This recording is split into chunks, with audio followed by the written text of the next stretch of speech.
at public colleges and universities. Thanks. Thank you. Next speaker. Hi, my name is Holly Mosher, and I was doing video of the vote on voting day, so I went and saw a lot of problems.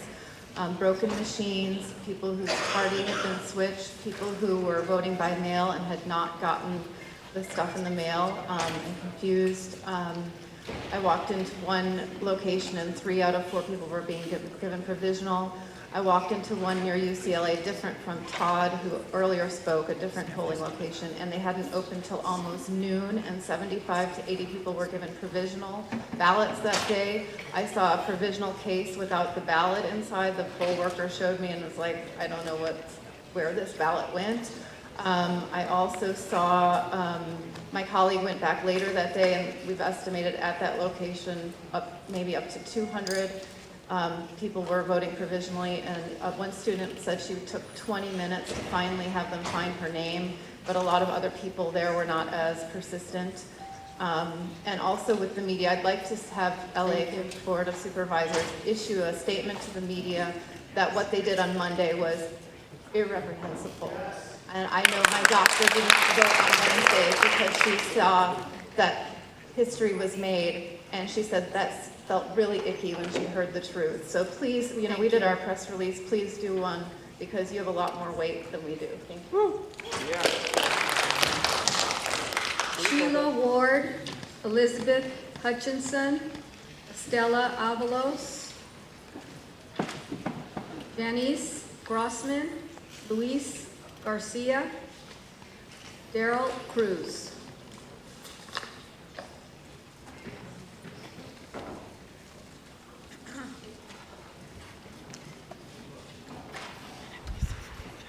We still haven't gotten that question in. Step up and state your name and try to abide by the time, please. We still have a lot more speakers. Thank you. Go ahead. Yeah. My name is Elizabeth Hutchison.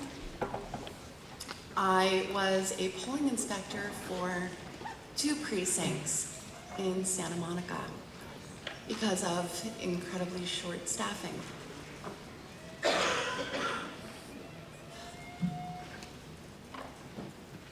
Problems that I had at my location were grossly inadequate training, myself included.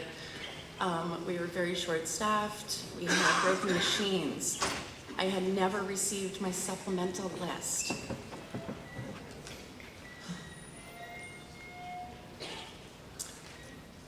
I asked a friend, after calling around to multiple people at the county, I was finally able to get it faxed to a Staples down the street. I had to have a friend go and pick it up for me. I paid for it out of my own pocket because I would not give those people provisional ballots.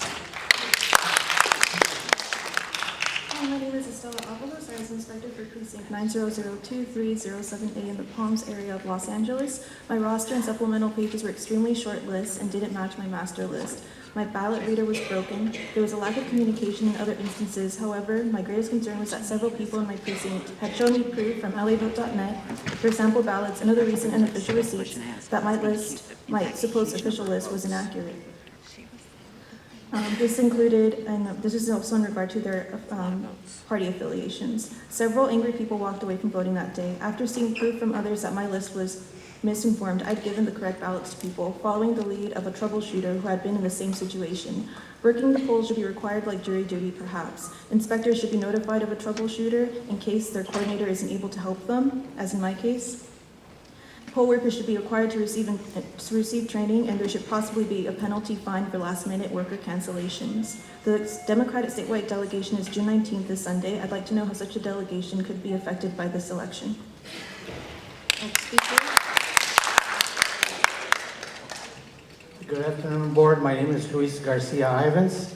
I want to start with the fact that this board itself is lacking proportional representation of the majority-minority community, voting community of Mexican Americans in LA County, thereby disenfranchising our community is a violation of the Voting Rights Act. Also, it's a conflict of interest that county and state workers are offered to work at the polls at $171 a day plus salary. California elections codes must be amended to changes. I believe the voting ballot machines and tallying machines used in this county are rigged. The lack of leadership from this board to denounce the media of false reporting is unacceptable. Your silence on this matter makes you equally responsible for this farce. In my polling site, I witnessed the unqualified staff at this site, specifically in regards to crossover ballots. I'm registered as a piece of, thank you. Next speaker. Greetings in the spirit of Most High, Sheely Award. I would like to suggest, because I did work at the Federation of Unions for a long time, and I was their #1 girl on the job till to date, that all computers in the district have a master computer, that we vote at a poll like a shopping center, a store, or a library, that the computers and the provisional ballots be balanced off together, that you have more than one way of knowing that the person voted. And that we stop provoking military law to keep Obama in, that did nothing to help black icon Indians like Adolf Hitler did. I don't want to live in a burned down world. The political position has been established. Let's make it better for all of us, not worse. Denise Grossman, Daryl Cruz, Eden McFadden, Linda Okamura, Jacob Vermelli, Janine Rowe,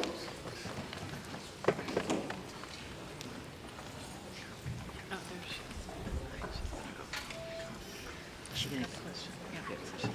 yes, yeah. My issue is nothing related to this. So is that okay?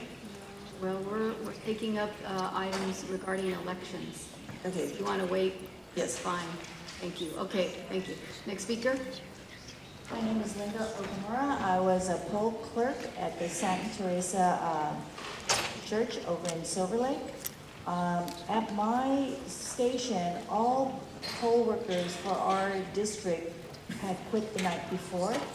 I just happened to call in. I had called in to be a poll worker a week before. I hadn't heard back, so I called that Monday, and they said, yeah, they needed a lot of people.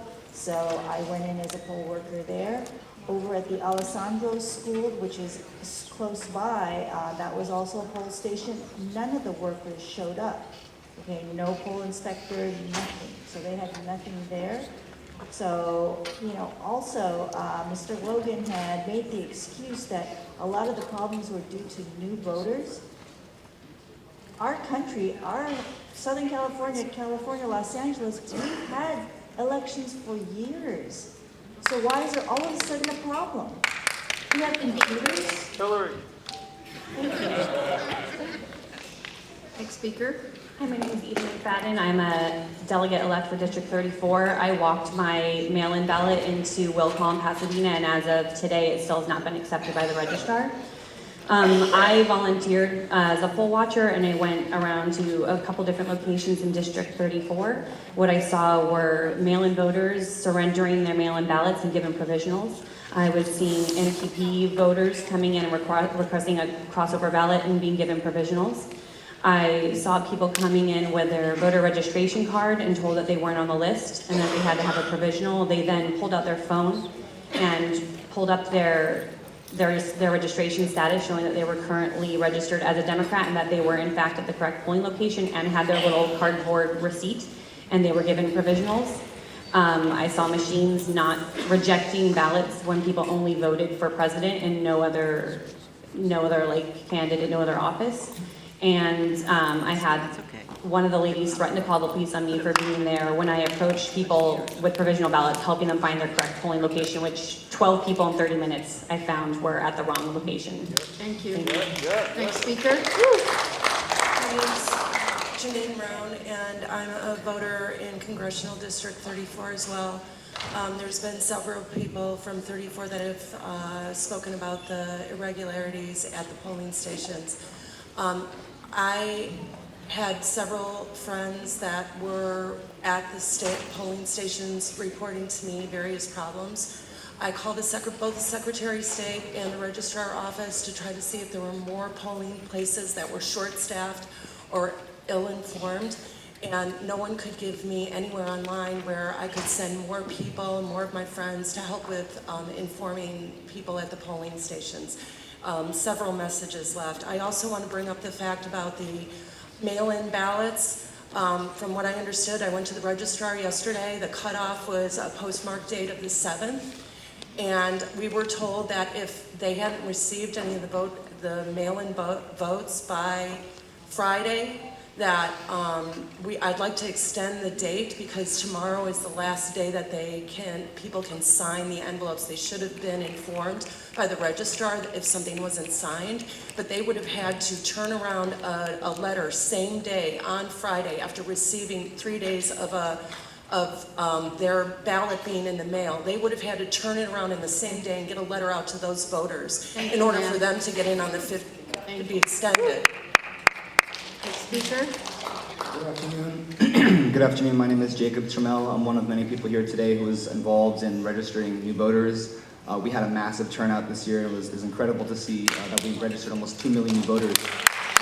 I was lucky enough, one of the people to not have my process of voting went actually pretty smoothly. I'm speaking on behalf of my friend Christian from East LA, who received his sample ballot, registered everything perfectly.